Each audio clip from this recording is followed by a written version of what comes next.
ರೈತರ ಮನೆಯಲ್ಲಿದ್ದರೆ ಹಸುವೊಂದು, ಮೇವು ಹಾಕಿ ಕೆಚ್ಚಿಲು ತೊಳೆದು, ಕರೆದರೆ ಬರುವುದು ಹಾಲಿನಾದಾಯ, ಗಂಜಿಲ ಸಗಣಿಯಾಗುವುದು ಬೆಳೆಗೆ ಗೊಬ್ಬರ.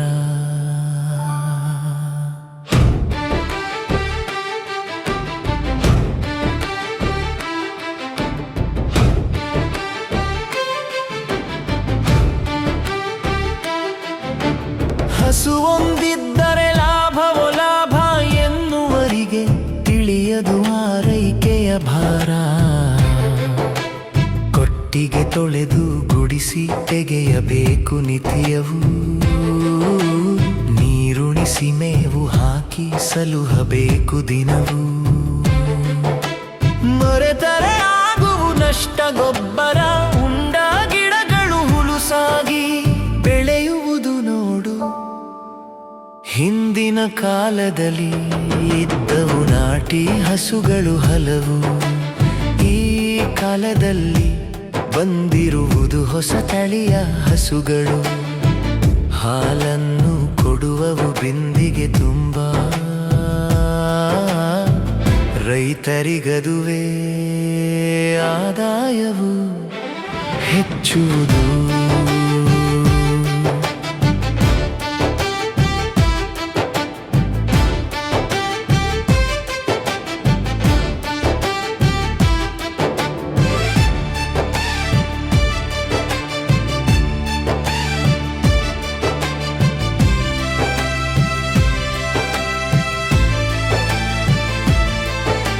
ಶ್ರಮ ಪಡಬೇಕು ದಿನವೂ, ಆರೈಕೆ ಇರಬೇಕು ಬಲು ಜೋರು. ಚುಚ್ಚುಮದ್ದು ಹಾಕಿಸಬೇಕು ಕಾಲವರಿತು, ಇರಬೇಕು ಮೇವು ಬೆಳೆಯಲು ಒಂದಷ್ಟು ಭೂಮಿ. ಮೈ ತೊಳೆದು ಕುಡಿಯಲು ಅವುಗಳಿಗೆ ಇರಬೇಕು ನೀರು ಶುಚಿಯಾಗಿ. ಸುಖವಾಗಿರಲು ಬೇಕೆಂದು ತಾಣ ಅದುವೇ ಹೇಳುವರು ಕೊಟ್ಟಿಗೆ.